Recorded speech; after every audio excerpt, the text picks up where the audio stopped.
Bonsoir tout le monde. Bienvenue à cette séance extraordinaire du Conseil de ville de Témiscouata-sur-le-Lac pour la présentation du budget 2022. D'abord, vous mentionnez que au printemps, pas au printemps, mais à l'automne dernier, lorsqu'on a été élu, on a été informé par le vérificateur général du Québec là, de certaines non-conformités au niveau là, de la présentation justement de la réglementation au niveau de la taxation. Donc ce soir, on a un petit problème technique. On devait vous présenter à 7 heures une première séance extraordinaire justement au niveau des règlements de taxation. Par contre, on n'a pas été en mesure de le faire. Donc aujourd'hui, on va débuter avec ça. Donc on va ouvrir une séance très rapidement. On va la fermer et on va en réouvrir une deuxième pour la présentation du budget. Donc, je voulais vous aviser de ça d'entrée de jeu. Donc, on s'excuse s'il y en a qui étaient chercher le lien à 7 heures. Donc, on n'a pas été en mesure de démarrer la séance et on a fait le choix là, de vous présenter les deux séances extraordinaires à 19h30. Ceci étant dit, peut-être vous remarquerez dans ma voix une légère enrouement. Donc, simplement vous dire que comme c'est le cas présentement à Témiscouata-sur-le-Lac, bon, on a différents virus qui courent, dont la COVID. Donc, j'ai passé un test, je suis négatif, mais certaines répercussions en espérant que je serai en mesure de tenir la parole pour l'ensemble de la rencontre. On a eu aussi une mention lors de la dernière séance du Conseil quand c'est une présentation que le maire parle beaucoup. Donc, on ne voit pas nécessairement nos conseillers, voir s'ils ont de l'air en forme, s'ils n'ont pas l'air trop malades, s'ils sont joyeux. Donc, je vais les inviter à vous dire bonjour et à se présenter. Donc, en commençant par le district 1, s'il vous plaît. Donc, bonsoir tout le monde. Maïane Paradis, ça me fait plaisir d'être présente ce soir. Je vous souhaite une belle soirée de présentation.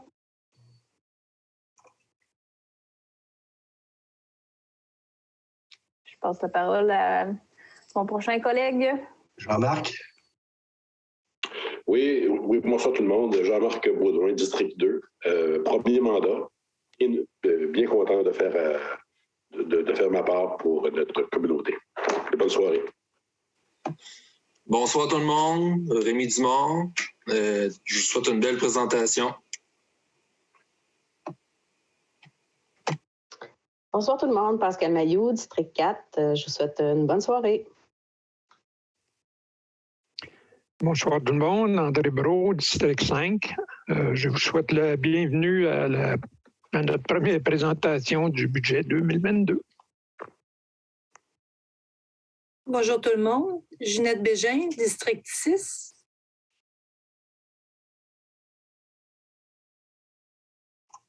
Alors, tout le monde est là. Alors, on a Chantal qui est avec nous aussi. Vous allez avoir l'occasion de la voir tantôt, Chantal, parce qu'elle va prendre la parole. On a Marlène Poirier aussi qui est avec nous, qui va aussi prendre la parole une bonne partie de la rencontre ce soir. Donc, vous allez la voir amplement dans les prochaines minutes. Puis, on a notre assistante Marie-France qui est pas loin, mais Marie-France se garde silencieuse. Elle veut être tenue hors des projecteurs, fait que on la respecte là-dedans. Donc, on y va avec la première séance du Conseil. Donc, les gens sont tous présents. Donc, aujourd'hui, le point à l'ordre du jour pour cette première séance-là, évidemment, c'est l'avis de motion au niveau du règlement de taxation pour 2022 et le dépôt des projets de règlement de taxation pour l'année 2022. Donc, pour l'ordre du jour, il sera proposé par... Proposé par Rémi Dumont. Et appuyé par... Jean-Marc Baudouin. Jean-Marc Baudouin. Donc, je vais passer au niveau de l'avis de motion, règlement de taxation, ainsi que le dépôt des projets de règlement de taxation. La parole à M. André Brault, qui va faire la lecture là, des deux documents.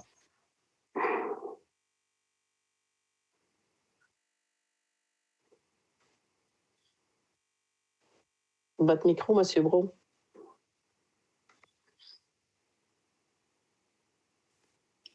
Désolé.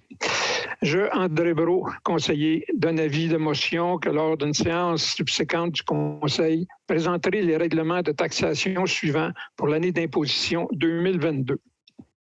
1. Le règlement numéro 285-22 établissant un régime d'impôt foncier à taux variés et fixant les différents taux de taxes foncières pour l'année 2022.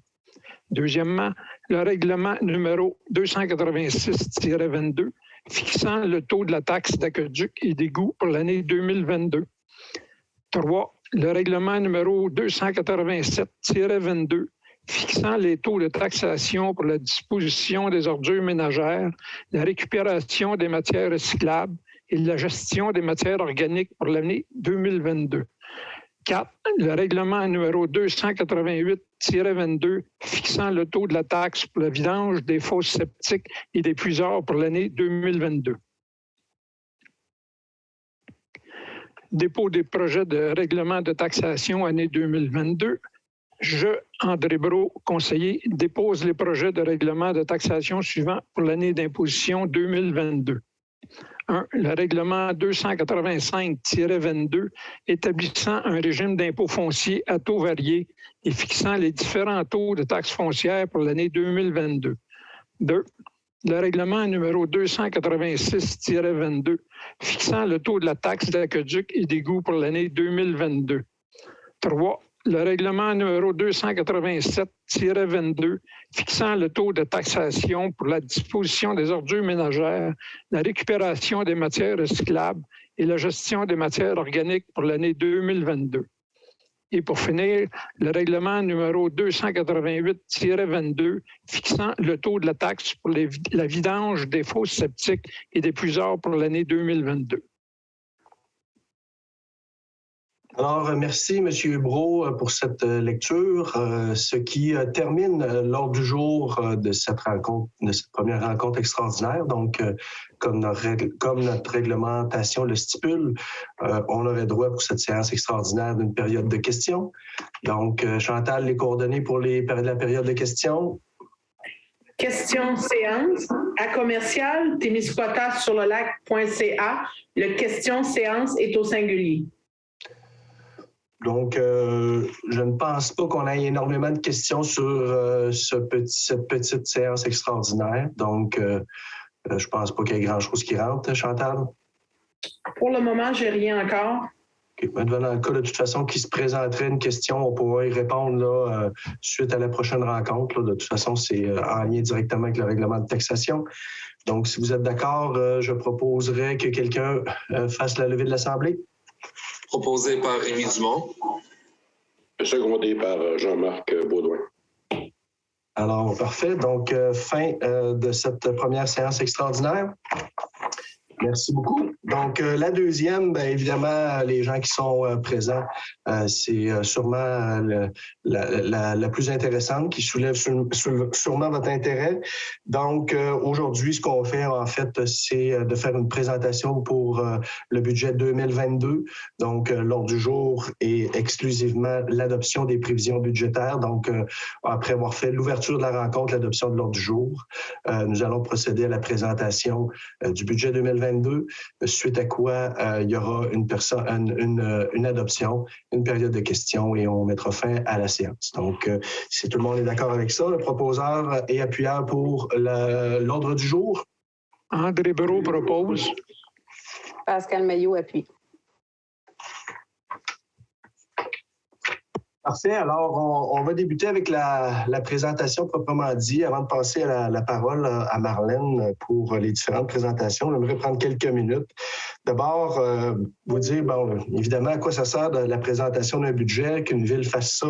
Bien, évidemment, c'est de présenter de façon, je dirais, la plus digestible possible les revenus et les dépenses de notre ville en vue là, de vous présenter là, les règlements de taxation. Donc, l'objectif d'une ville, évidemment, c'est d'offrir des services, puis en fonction là, des taxes, donc de vous présenter les revenus et les dépenses.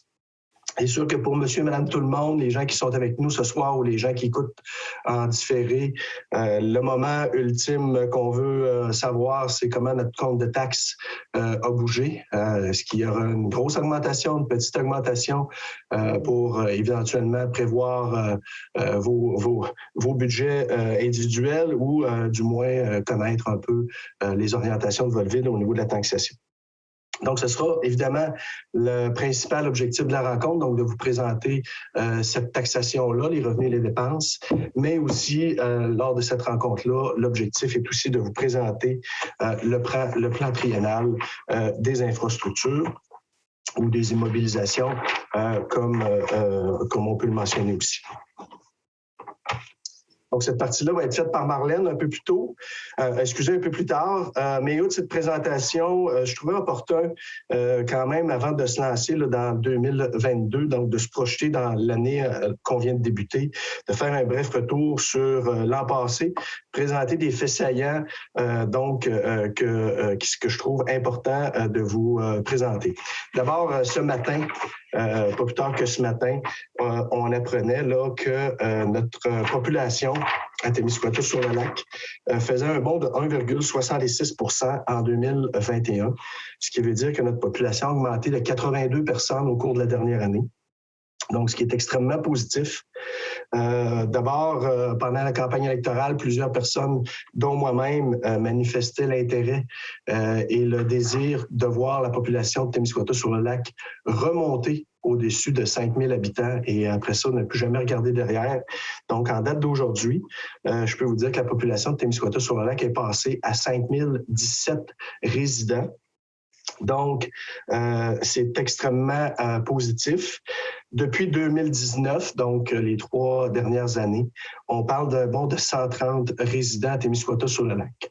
Donc, ce qui est intéressant dans cette nouvelle-là, bien évidemment, puis on le constate sur le terrain, c'est au cours des derniers mois, de la dernière année, on a eu une augmentation fulgurante au niveau des ventes de maisons. Présentement, plusieurs personnes qui cherchent une maison, le marché est très, très bon. Donc, on a de la difficulté à trouver des maisons. Les maisons se vendent très vite. Ça se vend même au-delà parfois des prix qui sont demandés. Donc, ça, évidemment, ça a un impact positif. Ça fait augmenter le prix des maisons. Donc, évidemment, ça fait des heureux, ça fait des malheureux.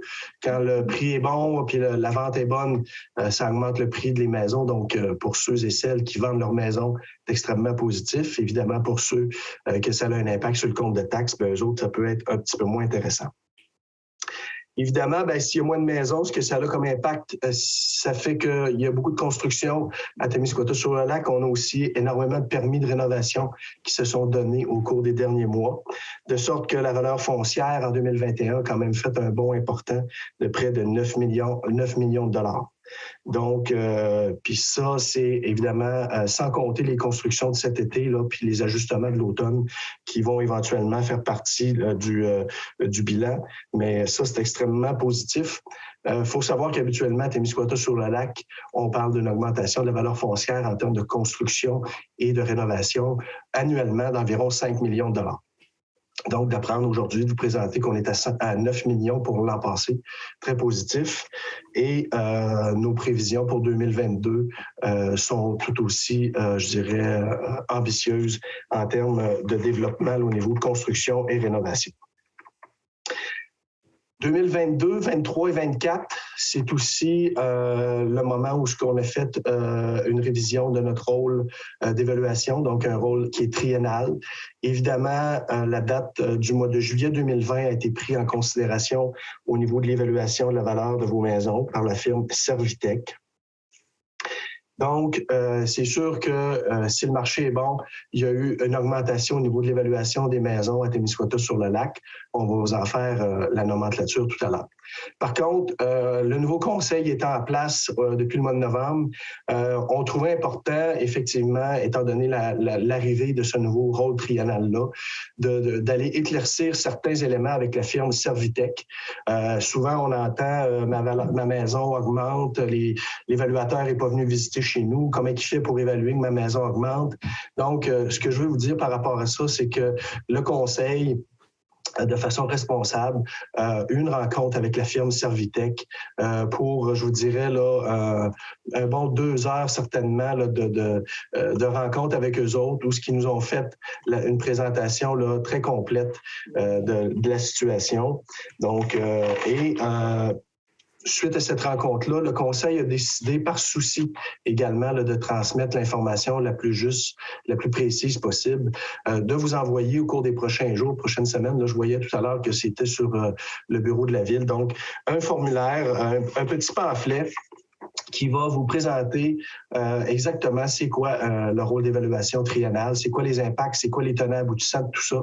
Donc, j'invite évidemment les propriétaires de résidences, de commerces, de terrains, etc., à regarder avec attention ce document-là qui devrait répondre à plusieurs de vos questions. Et justement, lorsque vous aurez votre rôle d'évaluation dans les prochains jours, si jamais vous avez des questionnements par rapport à une augmentation que vous évaluez trop élevée, par exemple, ou injustifiée, donc la première chose, on vous invite à communiquer avec la Ville. Donc, ça nous fait plaisir de répondre à vos questionnements. Parfois, une fois qu'on a répondu, ça vous éclaire, puis c'est suffisant. Ceci étant, si vous maintenez votre divergence d'opinion par rapport à votre évaluation, bien, à ce moment-là, vous pouvez vous procurer un formulaire là, à la MRC et vous aurez jusqu'au 30 avril pour, je dirais, remettre en question votre évaluation, la contester ou demander une révision. Je voudrais mentionner aussi au passage, au niveau industriel commercial 2022, s'annonce une très belle année comme en 2021. Présentement, au niveau du développement économique, on sent un virage très important, très positif. On a vendu plusieurs terrains au niveau de la propriété qui était propriété de la Ville. On a encore plusieurs promoteurs qui nous interpellent présentement pour faire l'achat de certains terrains qui restent à Témiscouata-sur-le-Lac. Donc ça, c'est très positif. On a aussi différentes constructions, évidemment, qui sont en train de se réaliser, mais on en connaît aussi un bon nombre de constructions qui vont se faire en 2022, donc qui vont nous apporter non seulement des entreprises ou des industries, mais aussi, évidemment, des emplois, des revenus de taxes. Donc ça, c'est très important. Puis, on a parmi déjà nos entrepreneurs qui sont chez nous des demandes d'agrandissement. D'ailleurs, aujourd'hui, j'ai été informé d'un investissement de près d'1 million de dollars d'une de nos entreprises qui est bien installée ici à Témiscouata-sur-le-Lac depuis bon nombre d'années. Donc, ça aussi, c'est très, très, très positif. Aussi, au niveau du développement économique, on a un plan d'action éventuellement au cours des prochaines semaines suite à des discussions qu'on aura au Conseil, tout le monde ensemble. On veut déployer ce nouveau plan d'action-là pour justement prendre un virage puis aller de l'avant là, justement avec notre développement économique, industriel et commercial. Donc ça, c'est des éléments dont je voulais faire mention. On est également en démarche au niveau d'avoir des approches au niveau de proposer des agrandissements de nos 2 parcs industriels, donc dans nos 2 quartiers. Donc, ça aussi, c'est très positif parce que quand on est rendu à penser à agrandir nos parcs industriels, c'est parce que ce qu'on a présentement à offrir commence à être bien rempli et ça, c'est extrêmement positif. D'entrée de jeu, c'est ce que je voulais vous parler. Donc, pour ce qui était la mise, je pourrais dire la mise en bouche. Donc, on va rentrer dans le vif du sujet avec la présentation du budget. Donc, je ne sais pas, Marlène, si tu veux présenter la setup du contenu de la rencontre.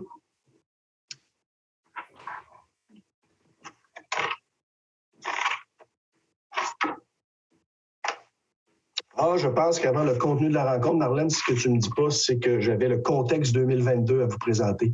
C'est pour ça que tu ne voulais pas me répondre, hein? Puis je l'ai lu dans tes pensées à distance. Les Internets, parfois, c'est fort. Donc, le contexte 2022. Donc, évidemment, je ne ferai pas de surprise qu'on est encore dans un contexte de pandémie, malheureusement après près de 24 mois, donc c'est vraiment malheureux. Par contre, il y a eu quand même des allocations qui nous ont été octroyées à la fin de 2020 concernant justement là, les coûts relatifs à la COVID-19. Donc, c'est sûr que pour 2021, sans faire un retour exhaustif, juste mentionner qu'à travers ces différentes subventions particulières, le Conseil a décidé là, de faire bénéficier l'ensemble de ses citoyens de cette réalité-là en ingérant là, avec un peu de surplus, près de 400 000 $ l'an passé dans la finalisation du budget pour permettre à nos citoyens là, d'avoir, je dirais, un compte de taxes qu'on a dit gelé pour 2021. Bon, c'est relatif parce qu'il y a tellement d'éléments dans un budget, mais dans l'ensemble, je pense que les citoyens ont été en mesure là, d'apprécier cette petite pensée-là de leur conseil, étant donné que 2021 avait été très difficile, de geler les taxes pour l'an passé. C'est sûr que ce gel de taxes-là, par contre, a amené des revenus moindres en 2021, ce qui est un enjeu pour 2022, évidemment, quand on a eu à prendre en considération l'augmentation des coûts qu'on a eu l'année passée, qu'on n'avait pas nécessairement distribuer la facture comme telle. Donc, ça aura un impact pour 2022, mais de façon responsable, le Conseil a aussi réfléchi pour s'assurer qu'on n'aille pas un bond trop grand cette année. Donc, on va vous faire la présentation, là, dans les prochaines minutes. Évidemment, on peut revenir peut-être au niveau de l'introduction, la setup, contexte. Donc, Sûreté du Québec, hausse de 7 pas quelque chose qu'on a beaucoup de pouvoir, donc vous le savez, on a des factures de la Sûreté du Québec par rapport aux services qu'on a. Donc, on parle d'une augmentation de 7 pour cette année. Donc, ça aussi, c'est important. Au niveau des coûts de la RIDT, donc la hausse des coûts à la RIDT aussi cette année est quand même assez importante. On parle d'une hausse de près là, de 17 je vous dirais en grande partie, la cause de cette hausse-là, si vous avez suivi un peu l'actualité, c'est que en 2022, la RIDT prendra un virage au niveau là, de la récupération là, comment on appelle déjà des matières organiques. Donc, dans chacune des maisons, on va avoir des composteurs individuels qui vont être distribués. Il va y avoir des composteurs un petit peu plus grands là, pour les grands, je dirais les grands consommateurs organiques au niveau de la nourriture. Et il y a des ajustements aussi de la RIDT, ce qui fait en sorte que la RIDT a quand même des coûts très importants, d'augmentation au niveau très important. On parle aussi d'assurance, d'inflation de leur côté. Donc, c'est des hausses qui nous sont retournées. La RIDT a par contre pris des décisions aussi par rapport à l'an prochain. Donc, cet été, il y aura une collecte d'ordures uniquement aux 2 semaines. Donc, aux 2 semaines les ordures, aux 2 semaines le recyclage. Donc, ça a permis de diminuer cette facture-là. Mais quand même, au niveau de la RIDT, il y a des impacts au niveau de notre budget. Si vous avez suivi l'actualité, vous n'êtes pas non plus sans savoir que les primes d'assurance ont explosé. Donc, vous avez probablement été mis au parfum de toute la saga du Mont-Pitt, donc du centre plein air familial de Cabano, qu'on a réglé. Je profite de l'occasion encore en mon nom puis au nom des membres du Conseil, des bénévoles, des organismes qui vont bénéficier de ça, remercier tous les gens qui ont contribué là, à fournir une somme d'argent assez substantielle pour payer le règlement d'assurance, donc la prime d'assurance. Mais évidemment, les primes d'assurance au niveau de la ville, il y a une explosion. Donc ça, on parle aussi d'une augmentation là, au niveau des assurances au niveau de la ville de près de 35 000 ensuite, dans le budget présent, vous allez avoir qui est une intégration de 6 mois de l'aréna de centre communautaire. Donc, on a prévu une ouverture environ au mois de juin. Donc, on parle de 6 mois d'opération. Ensuite, évidemment, vous avez l'entièreté au niveau du service de la dette du financement, au niveau de la rue commerciale et nord. Donc, ça, on parle au niveau du budget de 125 892 $. Et évidemment, le compte de taxes au niveau du rôle d'évaluation avait aussi là, un impact sur les finances. Donc, si on ajoute la SQ, la RIDT, les assurances, la commerciale, le CCR, donc on parle là, de 466 825 $ à aller là, budgéter pour la prochaine année quand on veut compléter notre budget pour 2022. Donc, ça, c'était les enjeux, le contexte particulier pour 2022. Donc, aujourd'hui, le contenu de la rencontre va être présenté. Bon, vous avez la setup que je ne présenterai pas. Je vous invite à la regarder. Pour ma part, je veux vous parler du processus d'élaboration. Donc, quand on est un nouveau conseil, évidemment, dans le cas qui nous concerne, on avait quand même 5 nouveaux conseillers qui sont à leur premier mandat, un nouveau maire qui était à son premier mandat comme maire, puis on avait notre vétéran, évidemment, Rémi, là, mais c'est sûr que cette réalité-là fait en sorte qu'on a eu énormément de discussions, d'échanges pour comprendre le mieux possible la réalité d'un budget municipal. Donc, de sorte qu'on a eu, là, je dirais, depuis notre élection, 8 rencontres de planification budgétaire. Puis on a discuté là, des différents secteurs, que ce soit là, les loisirs, la sécurité publique, etc., la gestion de la dette, les infrastructures, les immobilisations. Donc, tous ces dossiers-là ont été présentés et discutés. Et je crois que l'ensemble ou la grande majorité des conseillers ont eu réponse à tous leurs questionnements dans le but là, de vous présenter le budget de ce soir. Donc ça, c'était le processus d'élaboration. On serait maintenant rendu à la section information générale. Et à ce titre, je vais céder la parole à notre directrice des finances, Mme Marlène Poirier. Bonsoir tout le monde. Dans cette section-ci, on voulait vous présenter quelques informations générales pour avoir un ordre de grandeur, pour savoir un peu dans quoi le Conseil a dû jongler au travers du processus du budget. Le budget cette année, avant amortissement, c'est un peu tous les montants de dépenses qui vont sortir, incluant le paiement de la dette. Tout ça se situe à 11 879 700 $. C'est tout près de 12 millions. Tantôt, M. Blais nous a expliqué environ la moitié de la variation avec l'année passée, là, un peu plus de 400 000 $ qui étaient pour certains faits saillants. C'est certain qu'au travers, il y a eu de l'inflation, certaines variations de coûts, mais on va pouvoir vous en parler un peu plus en détail quand on va regarder par département. Donc, on tourne autour d'un budget de près de 12 millions. Ensuite, comme point intéressant, c'est la valeur foncière imposable. En gros, c'est les montants sur lesquels on peut facturer, on peut charger les taxes municipales. L'année passée, on se situait à 469 millions de valeur foncière imposable. Cette année, on se retrouve à 514 631 400. Donc, on a un bond de 10 % d'augmentation de valeur. Cette année, étant donné que c'est un rôle triennal, c'est-à-dire que la valeur a été ajustée pour les 3 prochaines années pour taxer en 2022, 2023 et 2024. Donc, il y a eu une hausse de valeur pour se rapprocher de la valeur du marché. Le rôle triennal, ce changement-là a fait une hausse de 36 millions de valeur pour que, par exemple, votre résidente principale ait l'évaluation de la maison qui aurait pu se vendre, à quel prix votre maison aurait pu se vendre en juillet 2020. Toutes vos valeurs vont avoir changé. Vous allez le voir quand vous allez recevoir votre compte de taxes. Aussi, il y a eu des ajouts de valeur pour des nouvelles constructions, des rénovations, aussi également pour 8,9 millions qu'on parlait tantôt, que d'habitude, les hausses de valeur par rapport à des ajouts sont autour de 5 millions. Cette année, on est à 8 917 000, ce qui est quand même très bien. Pour la résidence, la valeur de la maison moyenne, vous allez voir tantôt, on essaie de comparer les données pour la maison moyenne pour que ce soit plus facile de comprendre aussi, que ce soit moins complexe. La maison moyenne de Témiscouata-sur-le-Lac, en 2021, avait une valeur de 162 228 $.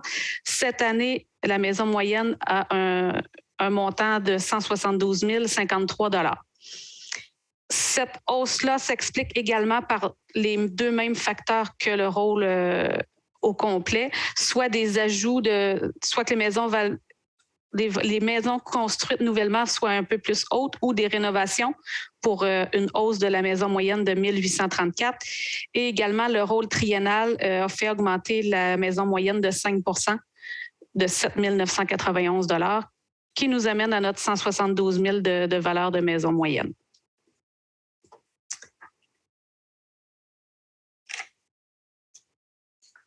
Ensuite, on va vous présenter aussi, on revient sur la mise à jour triennale pour faire un point, parce que c'est quand même un sujet important. Ça arrive une fois par 3 ans.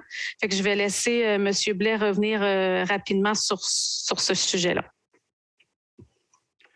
Bon, écoute, Marlène, si tu veux me laisser la diapo en présence, là, le temps que je parle. Ben, écoutez, on a mentionné, c'est une évaluation qui vient aux 3 ans. Évidemment, comme je l'ai présenté tout à l'heure, c'est sûr que parfois, on ne peut pas avoir les deux beaux côtés d'une médaille. À un moment donné, quand nos maisons prennent de la valeur puis qu'on veut vendre, on en est bien content.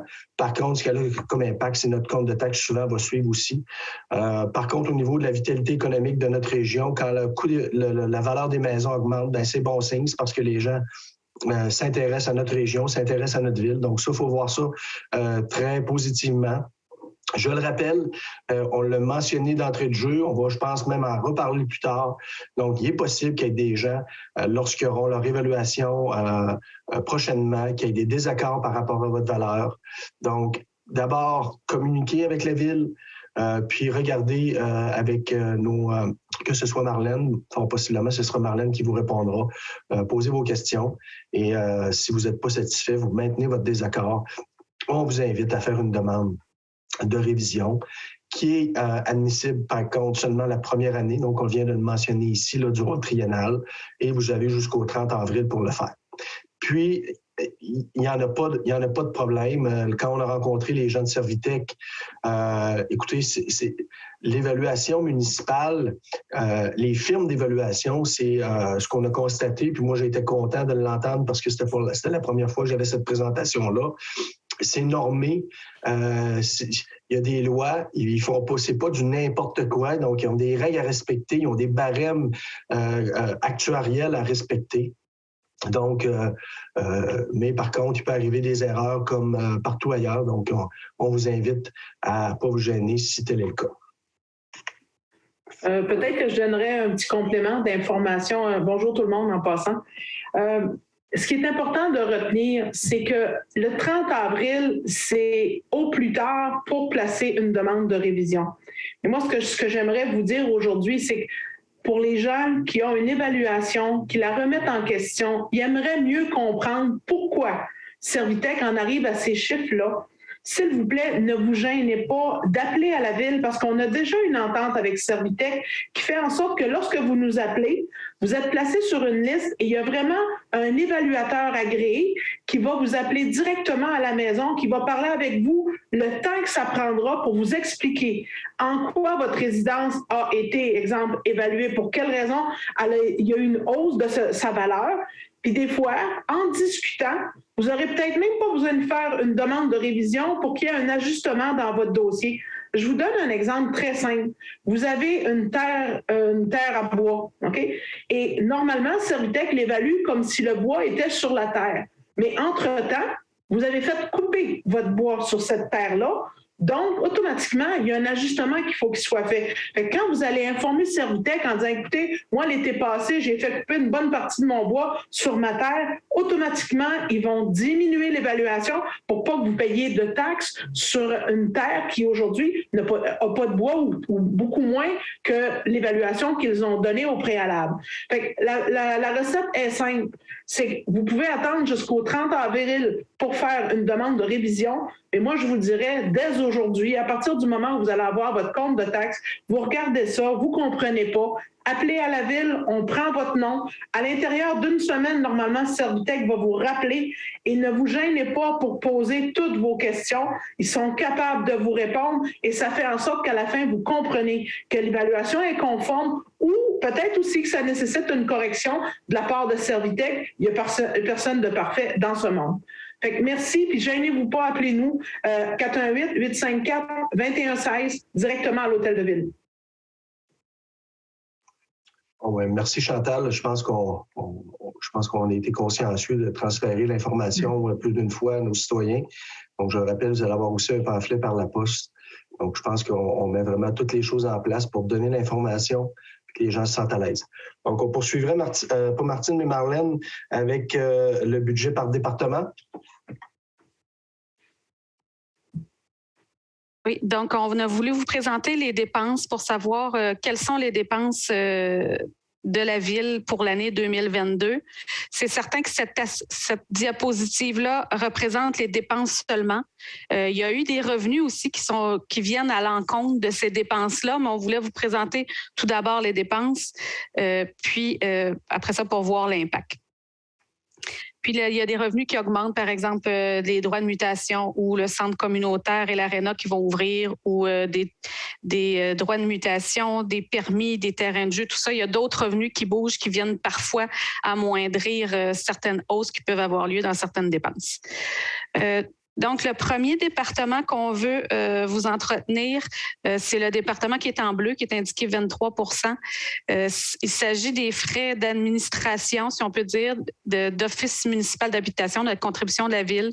Également, l'urbanisme, tout ce qui est les demandes de permis, le développement touristique, aussi le développement des entreprises. Ça représente cette année 2,6 millions de dépenses. Dans ce qui a changé, dans cette année, on a parlé tout à l'heure des assurances qui avaient augmenté. Fait que oui, il y a eu une certaine hausse pour cette dépense-là. Les assurances se chiffrent un petit peu plus haut que 300 000 $ cette année. Dans d'autres grosses dépenses de ce département-là, il y a Servitec qu'on parlait tantôt. Les frais d'évaluation représentent environ 130 000. Notre contribution à l'Office municipal d'habitation aussi, c'est un 150 000. Sinon, les autres dépenses, c'est plus qui représentent des frais, j'aime dire frais de bureau, là, mais tout ce qui est un peu administratif, hôtel de ville, puis tout ça, c'est ça qui rentre dans les dépenses d'administration. Les pourcentages que vous voyez dans le milieu ont pratiquement pas changé avec l'année passée. La plus haute hausse que j'ai vue en termes de pourcentage de répartition du dépense, c'est peut-être 2 Fait que c'est minime. Dans l'ensemble, la part des dépenses dans le budget par département reste les mêmes. Un autre département des dépenses de la ville, c'est la sécurité publique, qui consiste en les frais de police et de pompiers. Cette année, c'est 922 000 $ qui représentent 8 du budget. Les frais de la sûreté ont augmenté de 7 on en a parlé tantôt. Le montant est maintenant 458 000 $. Et je vous dirais que c'est à peu près moitié-moitié. Le frais pour la SQ qu'il y a dans le budget et les pompiers qui représentent 922 000, c'est à peu près à part égale pompiers-policiers. Ensuite de ça, il y a les travaux publics qui représentent 22 du budget. Dans les travaux publics, ça consiste en l'entretien des chemins, autant en hiver, le déneigement qu'en été, des réparations de chemins. Toute la machinerie, les véhicules se retrouvent là-dedans aussi, l'éclairage des rues, pour totaliser 2,6 millions de $. Ce département-là, il n'y a pratiquement pas de variation. Il y a 1 de variation par rapport à l'année dernière. Fait que ça se ressemble beaucoup. Oui, il peut y avoir des variations entre été et hiver, sauf que dans l'ensemble, les coûts restent très semblables. J'ai oublié de vous mentionner, j'ai inscrit le RM à côté, mais on va avoir une diapositive exactement pour ça sur la résidence moyenne, combien coûte ces dépenses-là, mais il était également présent sur la diapositive. L'autre département qu'on voulait vous entretenir est en mauve, bleu-mauve, là, et c'est les déchets, le recyclage des matières organiques. Ça représente 769 000 $. C'est principalement la quote-part de la RIDT et quelques autres frais. Ensuite, un département qui est en bleu pâle, c'est les loisirs et la culture. Ce département-là représente 18 mais inclut beaucoup d'activités, si je peux dire comme ça. Je vais vous les nommer. Par exemple, la plage rentre dans ça, les terrains de jeu rentrent dans ça, les centres des loisirs, les bibliothèques, beaux lieux culturels, tous les parcs et espaces verts, l'animation générale. Fait que c'est pour ça qu'il y a une plus grande part des dépenses, mais regroupe plusieurs petits départements à l'intérieur même. Ça totalise 2 156 000. Puis à l'intérieur de ces dépenses-là, on a intégré 6 mois d'opération pour l'Arena et le centre récréatif qui est en train de finaliser, de se construire. On y a été, je vous dirais, on a essayé d'être conservateur, mais en étant réaliste. Puis, on a mis des dépenses salariales, puis d'autres dépenses aussi de frais pour faire un budget qui l'inclut en 2022. Madame Caron va vous expliquer aussi comment on en est arrivé là. Oui. Bien, tout simplement pour vous dire là, qu'on va être prudent avec le centre récréatif, le nouvel Arena. Dans ce qu'on amène, on va avoir une approche que moi j'appelle un peu de l'opération d'une entreprise privée. C'est-à-dire que autant au niveau des dépenses, le staff qu'on aura à mettre là, les employés qu'on aura à mettre là, on va y aller progressivement en fonction des besoins et tant mieux si les gens sont au rendez-vous pour le centre récréatif. Mais ce qui est sûr, c'est qu'on va être prudent, on est conservateur autant dans les revenus que les dépenses. On veut se faire une bonne idée, puis au fur et à mesure que les choses vont progresser et que les gens vont être au rendez-vous, bien à ce moment-là, on pourra améliorer notre structure pour quelquefois améliorer le service ou quoi que ce soit. Mais soyez sûr d'une chose, on va faire les ajustements au fur et à mesure et on ne mettra pas la totale dès le départ. On va faire comme les entreprises privées, puis on va monter une petite marche à la fois, sûrement, pour donner le meilleur service possible, mais tout en progressant à l'intérieur de cette belle histoire-là qui sera le centre récréatif et l'aréna en termes de autant touristique et de tout ce qu'on aura comme bienfait de ces deux établissements-là. Merci, Marlène. J'ajouterais, Chantal, juste avant de te repasser la parole, Marlène, Canas, on a deux bâtisses, une qu'on connaît mieux parce qu'on gérait quand même deux arénas par le passé, donc on sait qu'est-ce qu'on a comme revenu puis qu'est-ce que coûte un aréna. Donc, notre nouvelle bâtisse, on est quand même assez réaliste, puis en termes de prévision. Quand on arrive avec le CCR, bien évidemment, il y aurait comme deux possibilités. On pourrait avoir un scénario catastrophe, donc qu'il n'y a pas personne qui va là, puis qu'il y a juste des employés. Donc, ça serait une façon de voir les choses. On ne l'a pas pris celle-là. Puis, on aurait pu avoir un scénario je dirais, ultra positif, donc estimer des revenus incroyables. Donc, on y est allé, comme Chantal vient de le mentionner, avec des prévisions raisonnables. Donc, si je ne me trompe pas, à l'Arena, en termes de revenus, on est allé sur des années de location d'Arena qui étaient moindres. Donc, je pense qu'on a évalué ça à 80 000 de revenus, puis alors qu'on a déjà été à 96 000. Donc, je ne verrais pas pourquoi on aurait moins de revenus à l'Arena. Et pour ce qui est du CCR, ben, c'est certain qu'il faut aller dans des prévisions. Si des gens nous demandent sur quoi vous êtes basé pour faire vos prévisions, bien évidemment, c'est difficile. Donc, il faut mettre un chiffre. Donc, on a réfléchi à une structure au niveau des employés qui n'est pas finalisée, que Sophie, notre directrice des loisirs, au cours des prochaines semaines, va venir nous présenter. Donc, qu'on va commenter, ajuster. Mais un peu comme Chantal le dit, si on a des heureuses surprises, puis qu'on a, je dirais, là, des visites importantes puis des revenus, bien évidemment, on pourra ajuster. Puis à long terme, bien, l'objectif, je pense qu'on l'a dit depuis quand même plusieurs mois, l'objectif, c'est que autant l'Arena et le CCR, qu'on arrive avec un 300 000 de coût annuel net. Donc, ce qui était en fait ce que ça nous coûtait pour nos deux arénas dans le passé. Fait que cet objectif-là demeure. En termes d'aréna, comme je le dis, on est assez sécuritaire dans nos prévisions parce qu'on l'a déjà vécu. Puis le CCR, bien, c'est sûr que ça va nécessiter des ajustements en cours d'année en fonction de la réalité de l'achalandage et tout ce qui va avec. Donc, on part une nouvelle business, si on veut. Donc, on est un peu là, on sera un peu attentif à l'évolution là, de la clientèle par rapport à ça. On poursuivrait avec le service de la dette. Donc, si tu veux me présenter la diapo, Marlène. Je vais juste terminer. Il me restait deux petites tranches à notre pointe de tarte dans les dépenses. Il y avait la dette, le service de la dette que justement la prochaine diapositive va plus préciser. Cette année, ça représente 12 % du budget pour pratiquement 1,5 million de dollars. Puis, donc, je vous laisse la prochaine diapositive après pour voir qu'est-ce qui a changé cette année. Puis, il y a également les égouts, les fosses septiques et le service d'aqueduc représentent 10 millions dans les dépenses du budget 2022 à 1,2 million. Dans ces dépenses-là, il y a presque pas eu de variation non plus. Ça ressemble un petit peu aux travaux publics là, en termes d'augmentation de dépenses. Par contre, on sait que le traitement de l'eau, de l'aqueduc, l'eau à boire, les coûts ont légèrement baissé, tandis que dans les traitements des eaux usées, les égouts, les coûts ont un petit peu monté, mais les deux ensemble, ça s'équilibre pour faire pratiquement la même chose. Il y a une très faible hausse à ce niveau-là. Donc, on va passer, à la prochaine, à cette étape qui était dans le fond en orange là, du tableau précédent. C'est quoi les principaux changements par rapport au service de la dette? Au service de la dette, ce qu'on veut surtout vous présenter, c'est quels ont été là, les principaux changements au niveau du capital.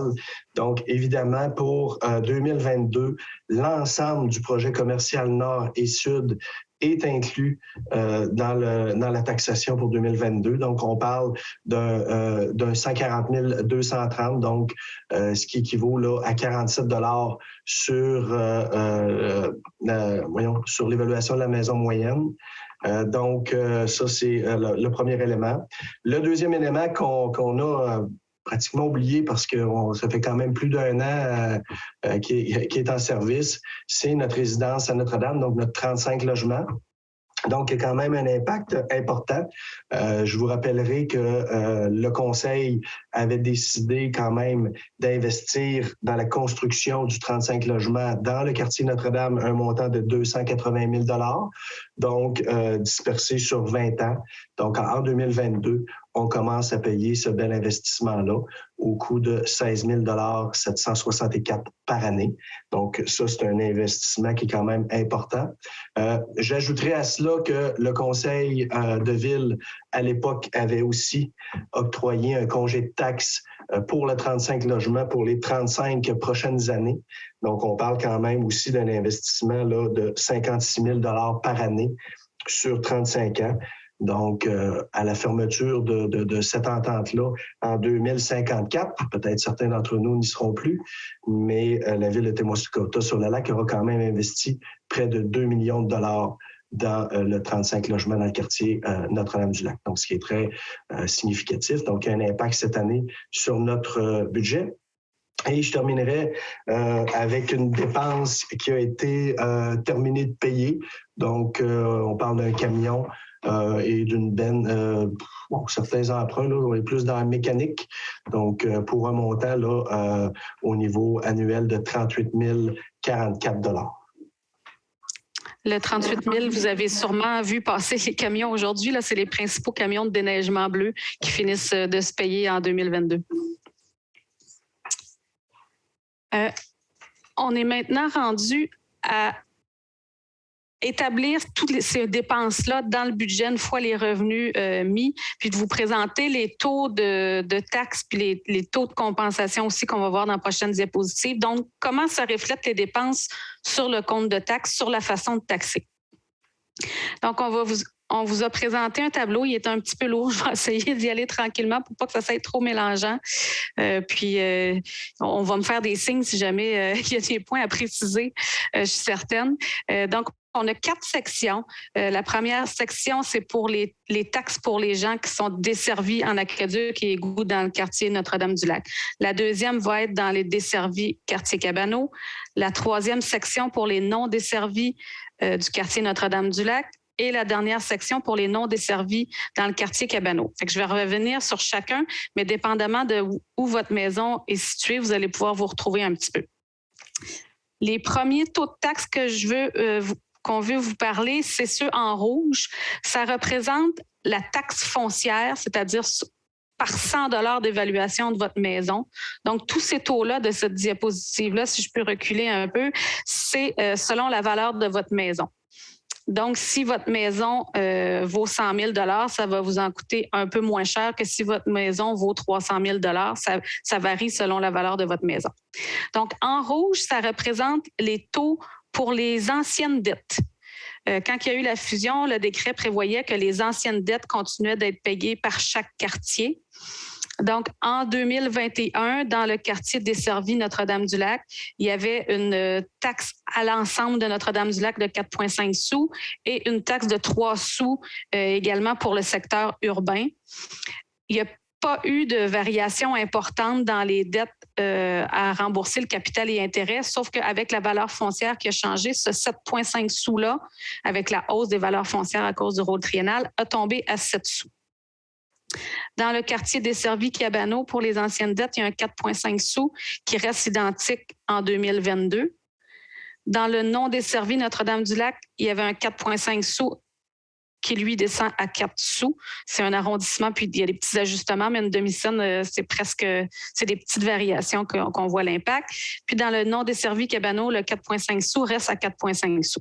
Fait que ça, c'est pour les anciennes dettes. Ils vont être portés à s'enlever éventuellement quand toutes les anciennes dettes vont être terminées. La deuxième partie de taxe qui est facturée par 100 $ d'évaluation, c'est celle en bleu. C'est les nouvelles dettes de Témiscouata sur le lac que les conseils ont décidé de facturer à l'ensemble, égal sur tout le monde. Tantôt, on vient juste d'en parler, la réfection de la commerciale Nord-Sud, par exemple.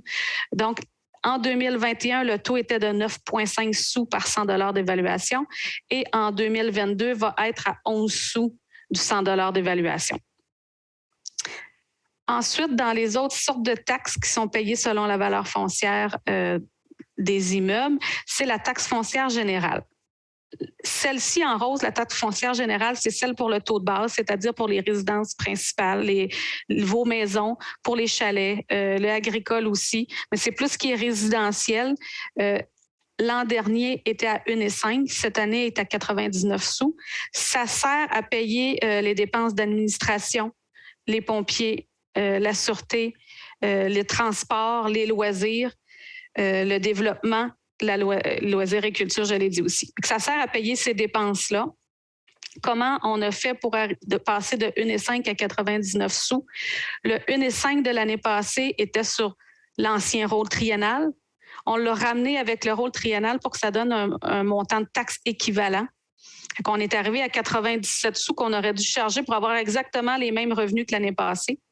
Puis à ça, étant donné qu'il y avait certaines hausses de dépenses, puis du surplus de disponible aussi on a utilisé 238 000 $ pour payer certaines dépenses de général. On est arrivé à 99 sous. Donc, un petit peu, si je veux vous redémélanger tout ça, là, puis ce 99 sous-là sur la taxe foncière générale, vous allez le retrouver sur votre compte de taxe, c'est égal, peu importe le quartier, vous allez avoir tout ce même 99 sous-là. Si on additionne les trois taxes, la taxe rouge pour les anciennes dettes, la taxe bleue pour les nouvelles dettes, puis la taxe foncière générale, en 2021, dans le quartier Notre-Dame-du-Lac desservi en aqueduc et égout, le taux de taxe foncière était à 1,22. Cette année, il va se retrouver à 1,17. On va vous faire un calcul pour vous montrer l'impact total tantôt sur la maison moyenne. Ça va pouvoir plus vous dire combien en plus, combien en moins, mais le taux de taxe foncière à la ville de Témiscouata sur le lac, desservi Notre-Dame-du-Lac, va être à 1,17. Dans le quartier Cabano, il était à 1,19 en 2021, va être à 1,14,5 en 2022. Dans le non desservi Notre-Dame-du-Lac, était à 1,19 en 2021, sera à 1,14 en 2022. Puis dans le non desservi Cabano, était à 1,19 l'an dernier, va être à 1,14,5 en 2022. Juste, est-ce que tu avais terminé, Marlène? Oui. Juste vous mentionner que ce que tu viens de présenter, Marlène, ça a été une quand même des bonnes décisions qu'on a prises au Conseil là, en faisant le budget pour 2022. Donc, au fond, ce qu'on a décidé, étant donné que la valeur foncière des maisons était augmentée, on a décidé là, de diminuer le taux là, de taxe foncière par habitant par 100 $ d'évaluation. Donc, pour ce faire, on a été pigé dans le surplus non affecté, un montant de 238 348 $ pour en arriver là, justement à ce résultat-là. Le principe étant, quand on parle de surplus, c'est des taxes. Quand une ville fait un surplus, c'est des taxes qui ont été payées en trop, en fait. Donc, quand on arrive là, c'est une belle occasion, quand on arrive avec un nouveau rôle d'évaluation triennale qui est à la hausse, de venir là, procéder à des ajustements du genre comme ça. Donc, c'est une des décisions là, qu'on a prises là, dès le départ.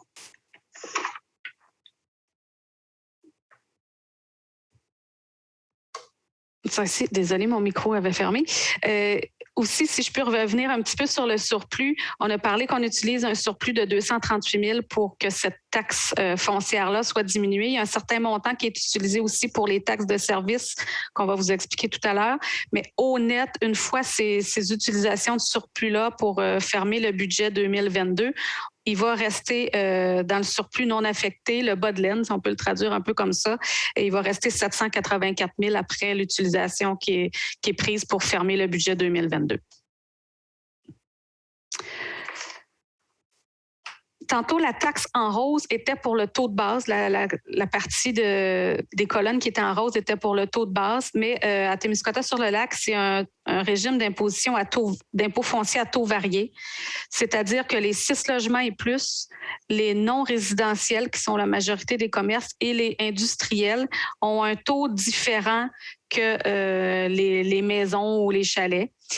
Ça a été créé il y a plusieurs années pour séparer l'inéquité qu'il y avait quand les maisons augmentaient beaucoup, certaines entreprises ne bougeaient pas. Donc, pour rééquilibrer, pour que les gens aient passablement les mêmes variations de leur compte de taxes, on avait établi des taux différents. En 2022, la foncière de base dans le rose qu'on voyait tout à l'heure est à 99 sous. Pour les 6 logements et plus, va être à 1,15. Les non-résidentiels à 1,28, puis l'industriel à 1,44. Ensuite, on tombe dans l'autre façon de taxer qui se retrouve sur votre compte de taxe, qui est plutôt par unité. Donc, peu importe la valeur de votre résidence, tout le monde paie le même montant. Puis ça comprend l'aqueduc, les égouts, les fosses septiques, les vidanges, et recyclage et matières organiques. Et une partie des dettes qui étaient par unité. Donc, cette année, pour quelqu'un qui est desservi en aqueduc et en égout à Notre-Dame-du-Lac, on se retrouve avec 843 $. L'année dernière, c'était 767 $. La hausse provient de 39 $ pour l'aqueduc et l'égout, qui est un peu une variation d'utilisation du surplus. Cette année, on utilise un montant pour les déchets, mais on n'en utilise pas pour l'aqueduc et l'égout. Fait qu'il y a 39 $ d'augmentation.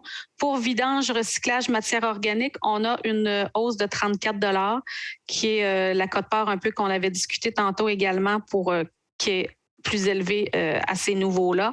Puis les matières...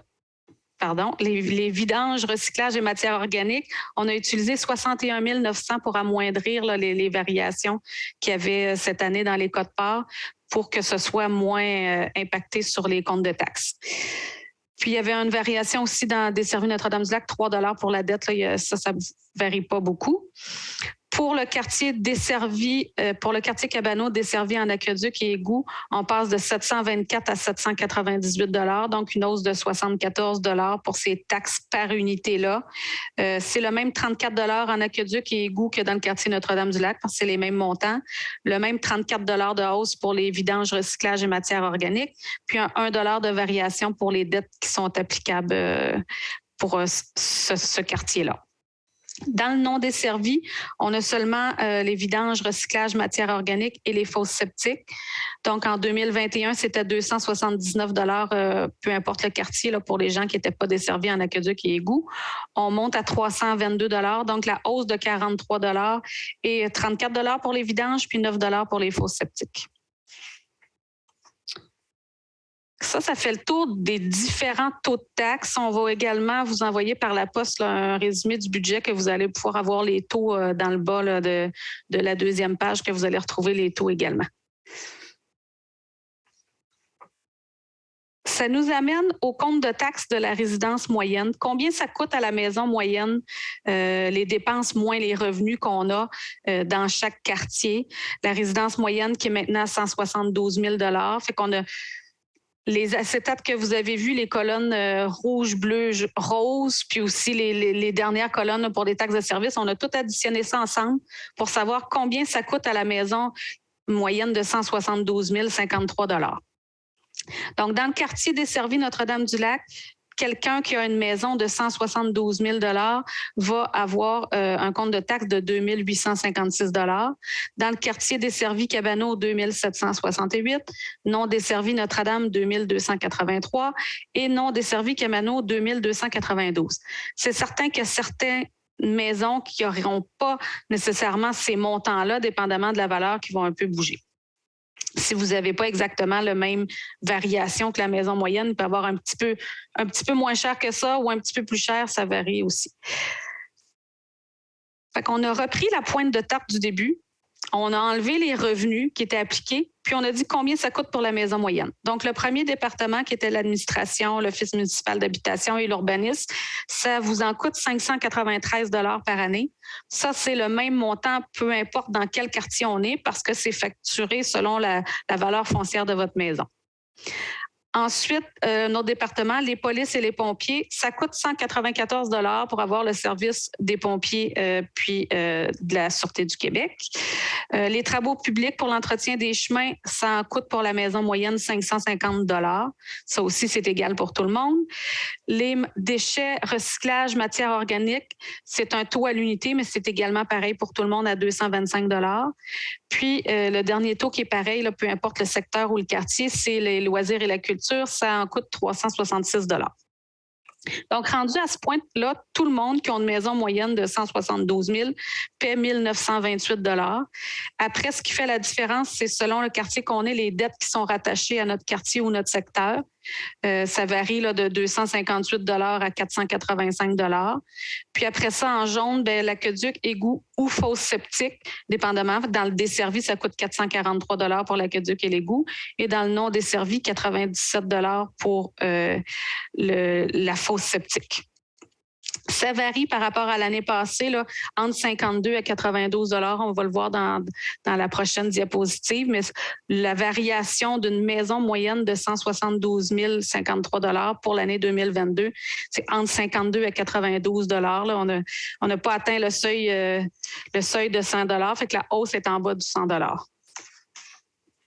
Puis la prochaine diapositive, on vous a mis le compte de taxes pour la maison moyenne depuis les dernières années. Puis je vais laisser la parole à M. Blais.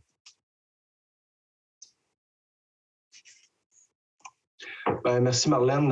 Je vous dirais que dans la présentation de ce soir, s'il y a une diapo, une acceptable que j'aime particulièrement, c'est bien celle-là, parce que clairement, cette diapo-là vient montrer les effets pour moi, puis je veux le présenter de façon un petit peu plus attentive, vient présenter les effets bénéfiques de la fusion qui a eu lieu en 2010, vient aussi démontrer clairement, n'en déplaise, que les comptes de taxes Cabano, Notre-Dame sont réellement similaires, voire quasi pareils dans les deux quartiers.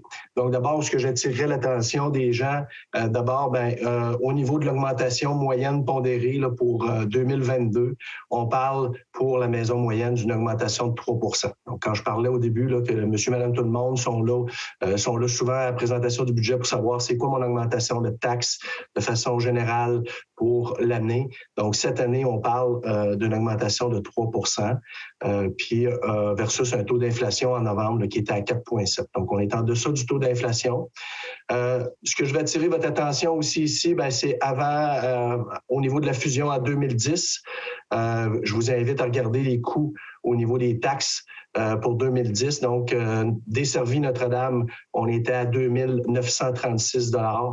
12 ans plus tard, on était à 2 856 $. Donc, on parle quand même d'une diminution de taxes en 12 ans.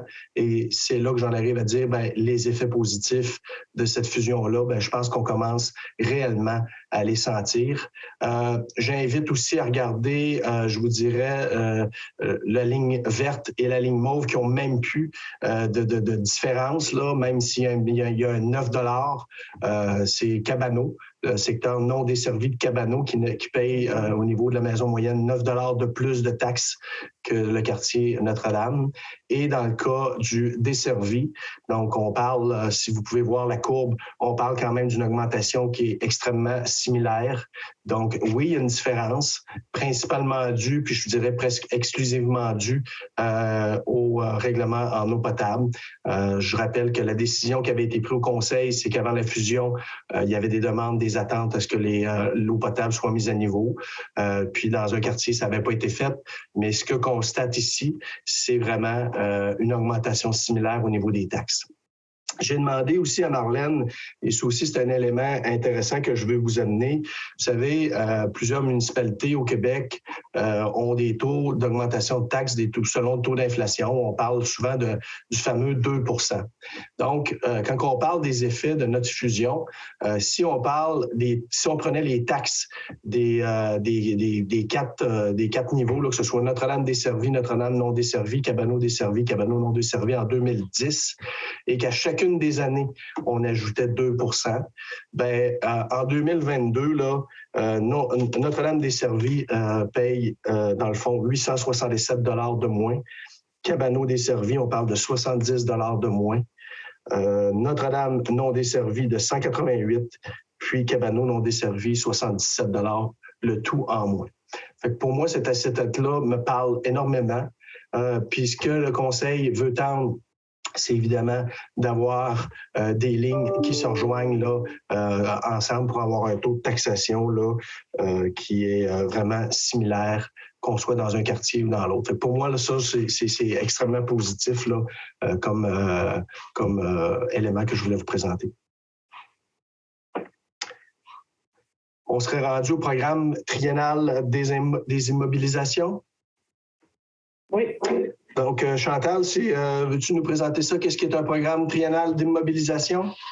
Oui, souvent, le programme triennal d'immobilisation, on l'appelle le PTI. À l'interne, grosso modo, c'est un outil de planification pour le Conseil. C'est de se projeter dans les 3 prochaines années pour voir un peu quel genre d'investissement on veut faire en fonction de la vision qu'on donne à notre ville. Ce qui est important de comprendre, c'est que ce que vous allez voir dans ce programme-là n'est pas une autorisation de dépenser. Ce sont des souhaits qui sont amenés dans le cadre d'une planification structurée par le Conseil. Fait que normalement, on va tendre à réaliser ces projets-là, mais il faut comprendre également qu'au fur et à mesure qu'on avance et qu'on vérifie la faisabilité des projets, souvent de fois, il faut avoir des aides financières, on doit avoir des certificats du ministère de l'Environnement. Fait qu'il y a un tas de choses qui rentrent en ligne de compte avant que le Conseil puisse approuver une dépense, approuver un règlement d'emprunt et aller de l'avant dans un projet. Donc, moi, ce que je vous dis, c'est que ce qui est dans le programme triennal d'immobilisation, ce sont des souhaits, ce sont la première vision de l'investissement à faire dans les 3 prochaines années. À chaque année, ça va être remis à niveau en fonction des réflexions du Conseil, mais on vous invite à en prendre connaissance parce que c'est quand même important ce qu'il y a là-dedans. Ça peut en tout temps être modifié et comme je le disais, en aucun temps, il s'agit d'une dépense qui est autorisée aujourd'hui, mais bien les souhaits que le Conseil a bien voulu mettre sur une programmation sur 3 ans en termes d'investissement.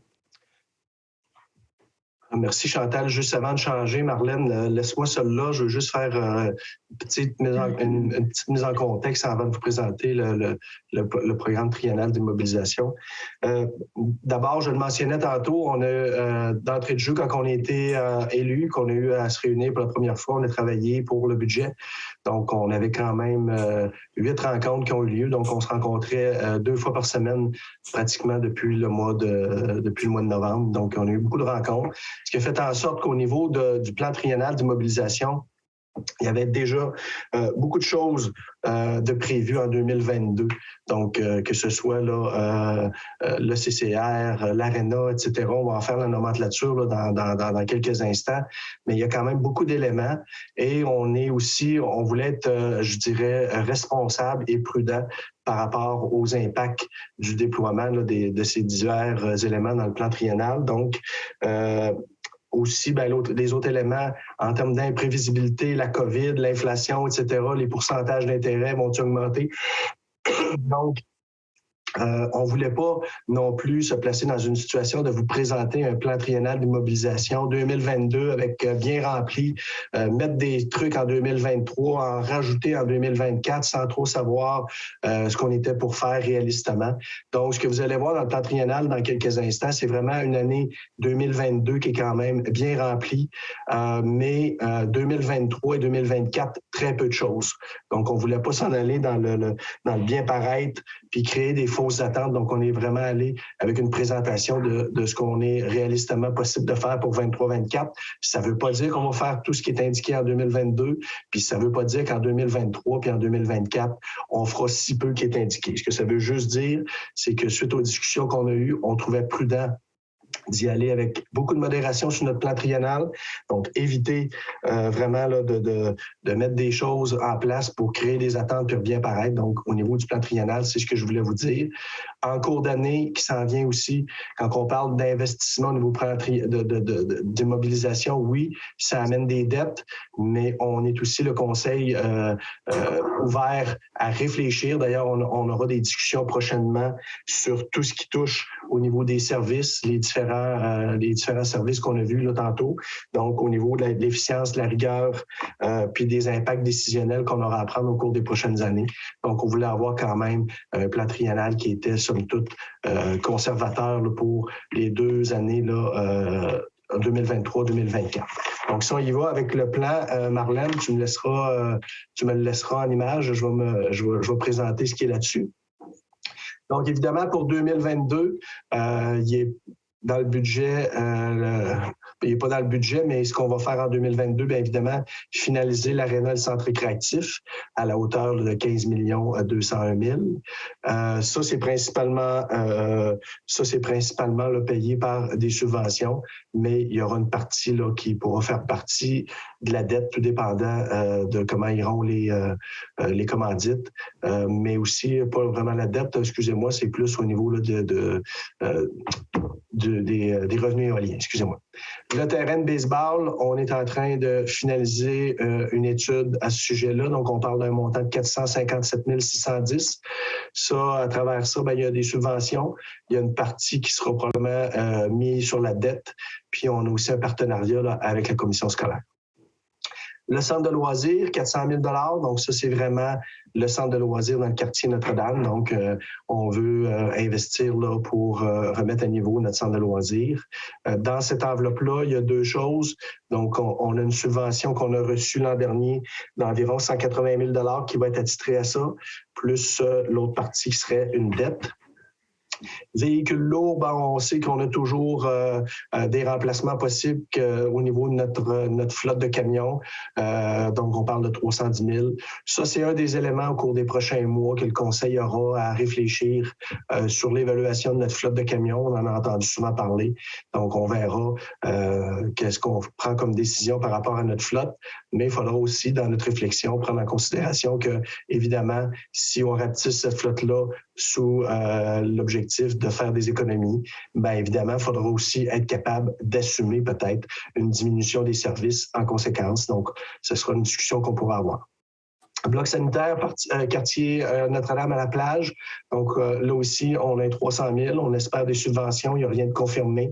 Mais sinon, ça irait là, dans la dette. La vidange des boues.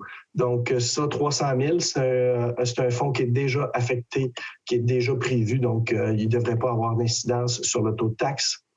Le parc industriel, évidemment, tantôt, je vous parlais de la possibilité d'agrandir nos parcs industriels parce qu'on a beaucoup de demandes au niveau des terrains.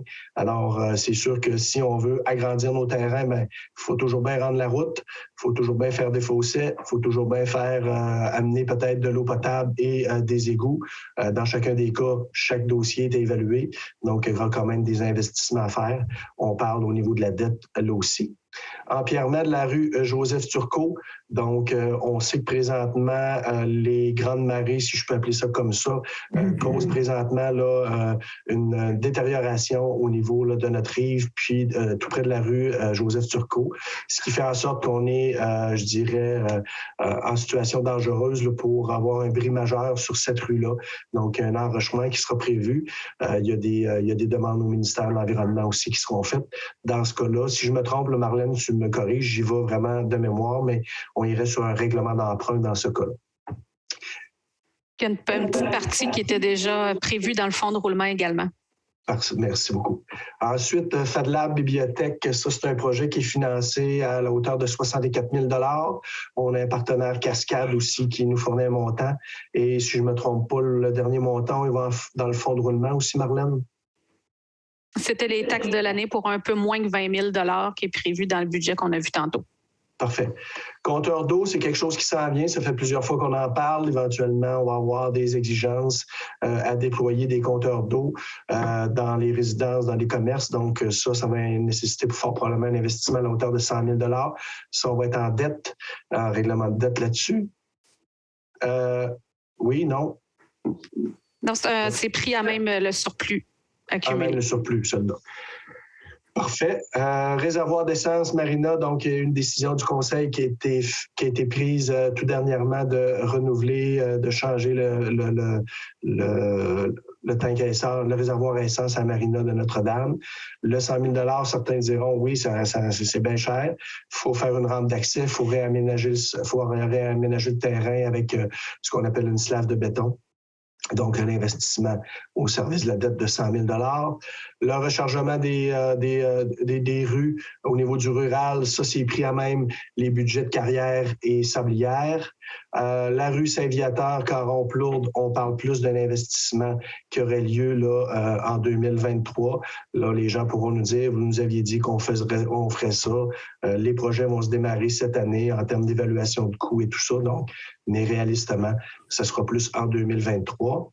Puis, on avait mis entre parenthèses l'affichage des parcs industriels. C'est sûr qu'on veut donner une visibilité à nos industries, à nos commerces qui sont dans nos parcs. Donc, il y avait un affichage qui était prévu. Là, au niveau de l'aspect réglementaire, il y a des éléments qui restent à vérifier. Donc, on irait pour 2023. Donc, on avait aussi, là, en 2023, 250 000 au niveau du parc industriel, puis au niveau de nos véhicules lourds. Et pour terminer, en 2024, donc, on a mis simplement des véhicules lourds à évaluer la flotte, puis un 50 000 $ au niveau des rechargements. Et ça, c'est vraiment de façon annuelle, ce 50 000 $-là qui est investi. Donc, comme je le mentionnais, on pourrait dire, 2022, c'est une année très, très importante, près de 18 millions.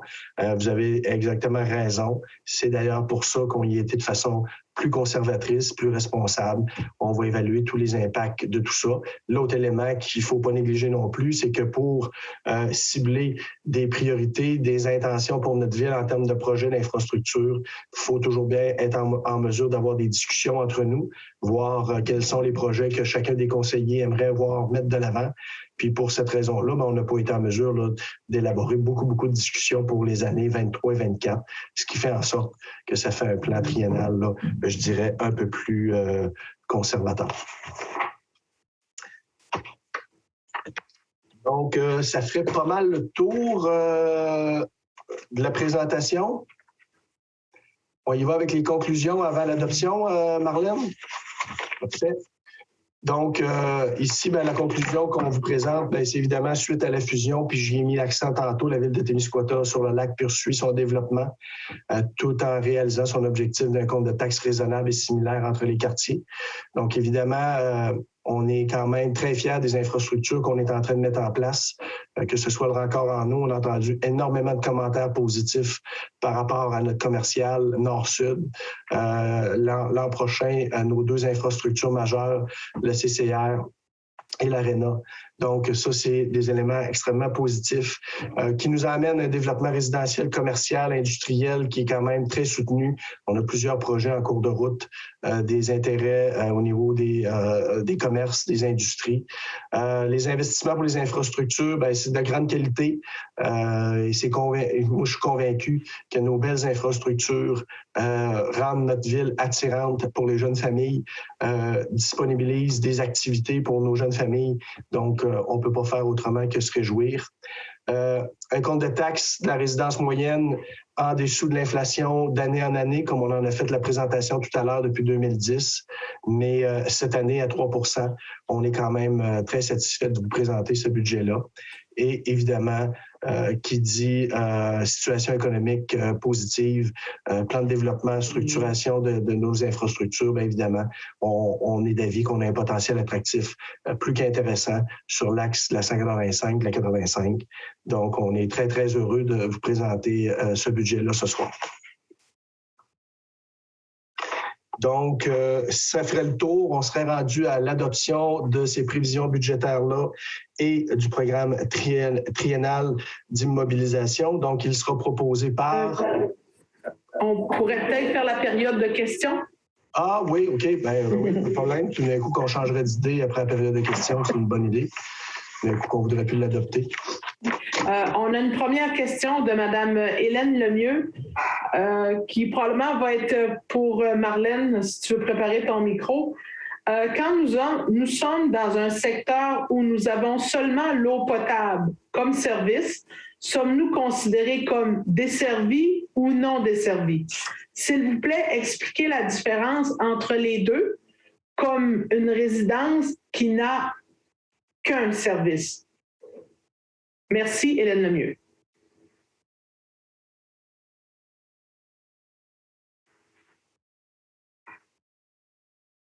Ton micro n'est pas mis, Marlène. La question est bonne. On avait justement la question entre conseillers juste avant la présentation. C'est un heureux hasard. On se questionnait justement là-dessus là, pour avoir des précisions, pour être justement au fait que chacun payait pour les bons services auxquels il est inscrit sur son compte de taxes. Oui. Dans les taxes foncières, ceux-là, dans le quartier Cabano, les taxes sont les mêmes, desservies, non desservies, qu'il n'y aura pas de différence.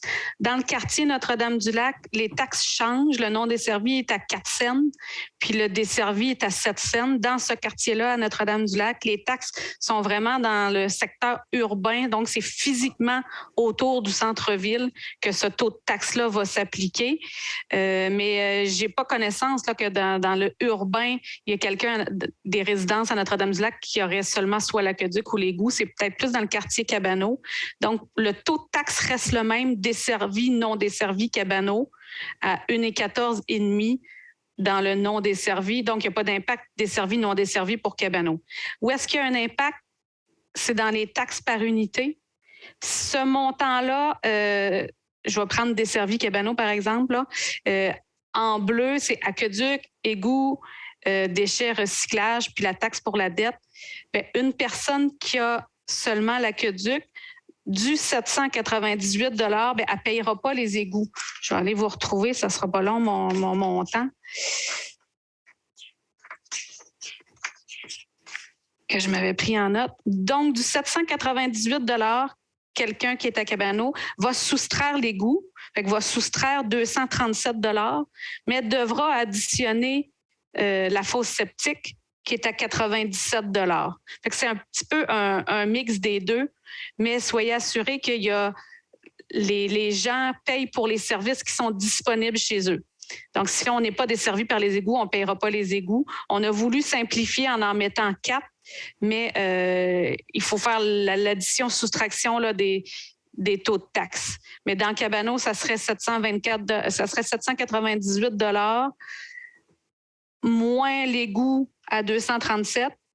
Marlène, si je peux me permettre, la question qui est posée, dans le fond, c'est de s'assurer que les gens qui ont juste un service, puis qui sont peut-être considérés comme servis ou desservis, puis qui ont juste un service, ne payent pas pour les deux services s'ils en ont uniquement un. Là. Je pense que la question a été posée aussi au Conseil. Bon, on a fait la démonstration là, de tout ça. Là. Je voudrais juste attirer aussi peut-être l'attention que quand on parle des quartiers Notre-Dame, desservis, non desservis, juste dans le non desservi, dire on a 2/3 de l'ensemble de nos résidents dans le quartier Notre-Dame qui sont non desservis. Donc, quand on parle de la différence de taxation au niveau de desservis, là, ça touche 1/3 de la population de Notre-Dame. Fait que, je ne sais pas si ça répond à l'ensemble de la question. On pourrait sortir des chiffres. Là. Peut-être qu'on pourra aller puis ça va se retrouver entre les deux. Là, entre les deux. Je n'irai pas le montant précis, là, mais votre taxation va se retrouver entre le non desservi et le desservi parce que ici, ça va bouger. Puis un peu ici pour la dette. C'est un souci de simplification de la présentation. Dans le fond, là, on aurait pu marquer Cabano desservi par l'aqueduc, Cabano desservi uniquement par l'égout. Puis on aurait pu faire probablement peut-être la même chose à Notre-Dame, quoique je ne suis pas sûr que ça concerne Notre-Dame. Là. Mais les taxes sont ajustées en fonction des services que les gens ont. C'est ça, on y va avec 4 grandes familles, mais il y en aurait plus, sauf que pour les fins de présentation, on y va avec les 4 qu'on connaît le plus là, de façon générale. J'ai une autre question de Bernadette Blard. Je pense que j'en ai plusieurs, mais je vais y aller avec une, mais c'est un courriel. Quel montant représente exactement le coût d'opération pour 6 mois estimé pour le CCR et les revenus estimés? Je n'ai pas entendu les chiffres, désolé. Marlène, veux-tu y aller? Là, j'irai de mémoire, puis j'ai peur de me tromper. Oui. Vas-y, Chantal. Ouais, ben pour les revenus, on parlait de revenus de 40 000. Les dépenses d'à peu près 168 000 pour le centre récréatif. On y a été plus conservateur aussi dans les revenus. Pour l'Arena, on a fait un pratiquement un copier-coller 6 mois. Fait que c'est pas vraiment de variation dans les dépenses puisqu'on avait compensé pour d'autres activités. Puis pour les revenus, si ma mémoire est bonne, c'est 80 000 de revenus qu'on a mis. 80 000, c'est ce que j'aurais dit. Puis 168 aussi, c'est ce que j'aurais dit, là. Fait que c'est les chiffres qui sont prévus. Ben, pas prévus, mais estimés. Extrapolés. Autre partie de la question, j'aimerais comprendre comment se fait-il que les plages, le beau lieu culturel et les centres de loisirs surtout, représentent plus ou moins les mêmes dépenses dans un contexte de COVID où tout est fermé.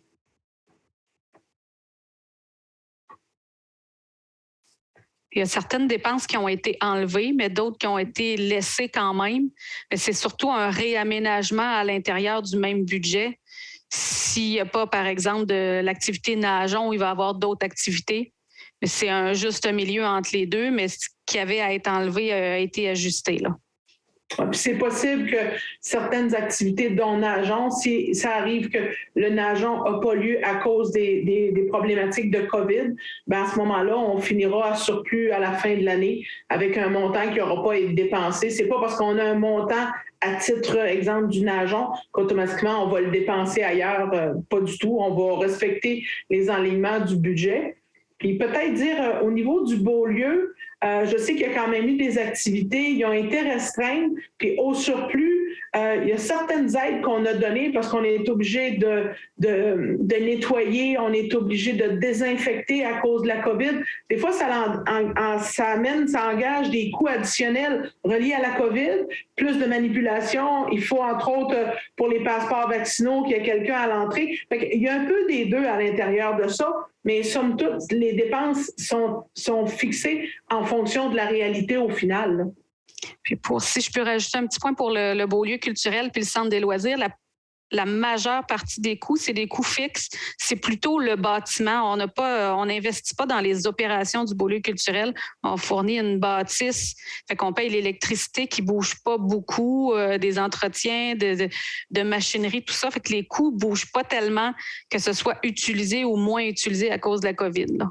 Oui, comme exemple, le centre des loisirs, ben, on sait que c'est un bâtiment qui va nécessiter de l'amour, puis qu'on devra l'améliorer parce qu'autant au niveau de l'énergie, on a encore, si je ne me trompe pas, du chauffage à l'huile. On n'est pas efficient dans ce bâtiment-là. Fait qu'il y a beaucoup à faire pour en arriver à diminuer les coûts fixes. Et là, je ne parle pas des coûts d'opération, mais vraiment le coût fixe du bâtiment dans son entièreté. Si je continue, la troisième question à l'intérieur du courriel, concernant le financement du CCR et de l'Arena, où en est-on là, avec le plan de commandite commandé le 27 mars 2020 à la firme Unicause au coût de 8 870 $, bientôt 2 ans? Peut-on voir ce plan? Ben, présentement, au niveau là, de la présentation extraordinaire, on est dans le budget. Là, je ne pense pas qu'on aille à ouvrir là, au niveau là, des commandites. Les commandites ne faisaient pas partie de façon intégrale du budget. C'est sûr que présentement, la recherche de commanditaires se poursuit. Puis en temps opportun, on aura des présentations à faire là, lorsqu'on aura des confirmations à présenter. Puis pour le service de la dette aussi, dans le budget 2022, il n'y a pas du tout de montant qui a été affecté pour la dette du centre récréatif puis Arena, parce que les emprunts, s'il y en a, puis dépendamment du montant qu'il va avoir, vont être faits en 2022. Donc, on va commencer à les payer seulement en 2023. C'est à ce moment-là que ça peut avoir une répercussion sur la taxe, le financement de ce projet-là. Mais en 2022, on ne paye pas de capital et intérêt pour ces deux projets-là.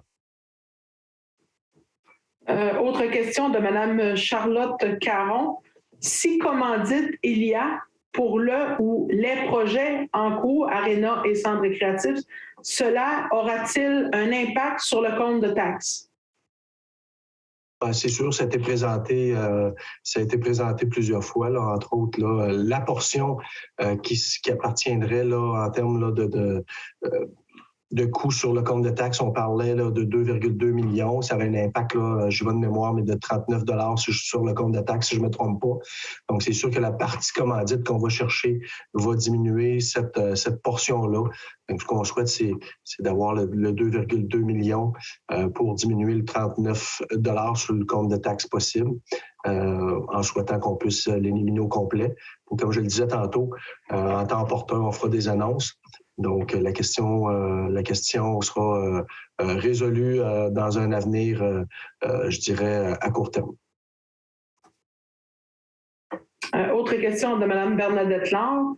Dans le plan triennal, j'aimerais entendre à nouveau quelles sont les dépenses qui ont été attribuées au surplus affecté.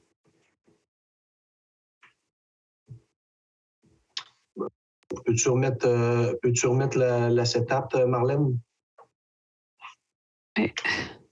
Je ne parle pas du surplus affecté, je pense qu'on parle du fonds de roulement, là, parce qu'il n'y a pas nécessairement d'éléments qui sont pris dans le fond, pas Martine, Marlène? Dans le fonds de roulement, il y en a certains, l'excédent aussi. Là, j'ai pas, il faudrait que je le ressorte. Attendez, je vais l'ouvrir ailleurs en même temps. Avec ce qu'on a présenté. Il y avait les compteurs d'eau. Oui, ça, c'est sûr qui est pris. Oui. Arena et centre récréatif, il y a une partie qui est prise dans les surplus aussi. Il y avait les vidanges de boules 300 000, oui. C'est un fonds qui est déjà prévu. En Pierrement, Joseph Turcot, il y a un 50 000 qui est pris dans le fonds de roulement. C'est ça. Les compteurs d'eau qui est pris dans l'excédent. Oui. Puis, c'est pas mal les montants. Il y a Arena, centre récréatif que j'aurais aimé sortir, là, mais qu'au net, c'est un 2 millions, mais il y a des surplus déjà affectés d'assurance, puis d'éoliennes, puis tout ça, qui est dans le 15 millions aussi. Vous allez le recevoir par la poste aussi. Là, on a présenté le sommaire, mais par la poste très bientôt. Je me demande si ça ne sera pas posté demain, là. Vous allez voir chacun des grands thèmes qu'on a mis à l'écran. Vous allez voir le montant qui est payé par la dette ou par les taxes ou par l'excédent. Ça va être ligne par ligne pour chaque dépense qui va être précisée là, par la poste, que vous allez pouvoir avoir plus de détails.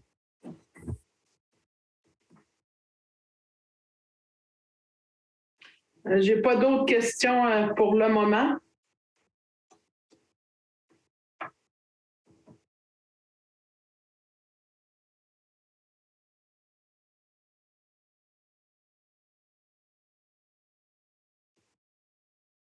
En attendant, Chantal, juste profiter là, du moment d'attente. On va se donner encore quelques minutes, mais vraiment remercier chacune des directions de la ville qui a aussi participé évidemment en tout début de processus de réflexion à la mise en place de ce budget-là. Donc, on a des directions qui sont quand même très responsables en termes de demandes, d'ajout, d'augmentation de budget. Donc, on a des gens qui sont vraiment conscientisés par, je dirais, la tenue financière de leur ville. Donc, merci beaucoup à toutes les directions. Merci en particulier, évidemment, à Marlène, la directrice des finances, qui a fait un gros travail.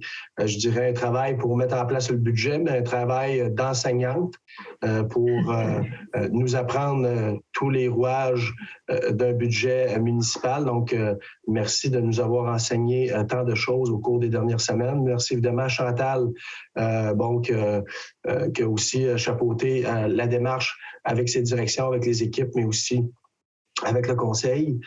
Merci évidemment à l'ensemble des conseillers qui ont travaillé ce dossier-là aussi avec beaucoup d'intérêt et d'attention.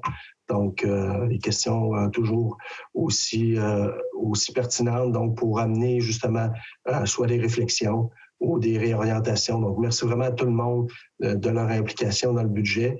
Merci à Marie-France aussi qui nous aide dans tout ce qui est documentation, à nous transférer les tenues de rencontre, etc. Donc, les changements d'horaire, les ordres du jour, etc. Donc, vraiment, très belle collaboration de tout le monde pour ce dossier-là. Donc, merci beaucoup. Et je rajouterais peut-être, Denis, ce qui est intéressant aussi, c'est qu'à partir du moment où on affecte des montants, dans le fond, on prend des montants dans le surplus, dans notre bas de laine pour fermer notre budget, bien, le défi qu'on a au niveau de l'équipe administrative, c'est de trouver des nouvelles façons de faire, c'est d'être capable d'avoir des coûts encore meilleurs dans l'opération à différents niveaux, puis de se challenger entre nous autres et que le conseil nous challenge également sur nos façons de faire. Tout ce qui peut arriver, c'est qu'on en ressort gagnant avec des nouvelles façons de faire qui vont être encore meilleures, puis où on développera encore plus d'efficacité. Fait que c'est ça le but qu'on a comme équipe, c'est de toujours s'améliorer et à quelque part de se lancer le défi qu'au final, on en prenne le moins possible dans notre bas de laine, ce qui nous permet des belles réflexions quand on arrive dans un contexte de budget. Ah, on a une autre question qui est entrée. De M. Guillaume Caron. Est-ce que la hausse est relativement uniquement au traitement des matières organiques car la coupure d'une collecte hebdomadaire a certainement une bonne valeur au livre, aussi ce qui représente réellement plus que 17 %? Je pense qu'on veut comprendre, ou en tout cas qu'on répète un peu, la hausse de 17 % de la RIDT, les grandes lignes de cette hausse-là. Ben, pour Guillaume, écoute, au niveau de la coupure d'une fois par semaine, évidemment, là, je vous présente ça ce soir. J'ai discuté avec Maxime avant là, de le faire pour m'assurer de son accord, de vous divulguer l'information, mais ça sera présenté au mois de mars-avril par la RIDT. Mais cette coupure-là, on parle de 110 000 $, donc il y avait un manque à gagner au niveau de la RIDT, là, tout près de 500 000 $. Donc, si on enlève le 100 000 $ pour la coupure, là, Marlène, j'imagine que tu as cette table devant toi. Si je me trompe, tu lèveras la main, mais ça doit ressembler à ça. Donc, on parle quand même d'un manque à gagner là, au niveau de l'augmentation de la RIDT de tout près de 400 000 $. Donc, ce qui amène le 17 % d'augmentation. C'est à peu près moitié-moitié pour les matières résiduelles puis pour l'implantation des matières organiques aussi. Donc, les hausses se situent principalement là. Pour les recyclages, ça n'a pratiquement pas bougé. Mais pour les vidanges, il y a une dette qui s'est ajoutée, puis il y a le coût du transport aussi qui a augmenté avec les clauses d'indexation prévues.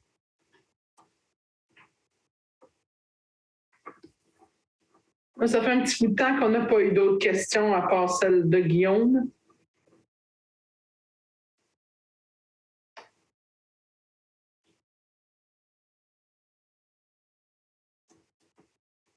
Ben, comme on le dit souvent, les questions peuvent toujours être posées là, en réel, en s'adressant à la Ville s'il y a des situations particulières. En terminant, je voudrais encore une fois renouveler l'invitation aux gens de si jamais vous avez une évaluation municipale que vous ne partagez pas, que vous n'êtes pas d'accord, donc n'hésitez pas à questionner la Ville, de questionner Marlène et ultimement demander une demande de révision à Servitec par l'entremise d'un formulaire obtenu à la MRC. Vous avez jusqu'au 30 avril pour le faire. En 2023-2024, ça ne sera pas possible parce que là, on est sur une nouvelle évaluation triennale, donc c'est vraiment jusqu'au 30 avril cette année que vous pouvez faire cette démarche-là. On vous invite à le faire. Donc, s'il n'y a pas d'autres questions, Chantal, moi, je n'éterniserai pas la rencontre. Il est présentement à 9h10. Donc, si quelqu'un pourrait proposer la levée de l'Assemblée. Il faut d'abord adopter le budget, M. le maire. Pardon? On a fait la période de questions avant de faire l'adoption du budget, mais il faut quand même procéder à l'adoption du budget. Oui, merci, Mme Sir-Paradis. Merci de me ramener à l'ordre. J'avais cru bon de l'avoir fait tantôt, mais je ne l'ai pas fait finalement.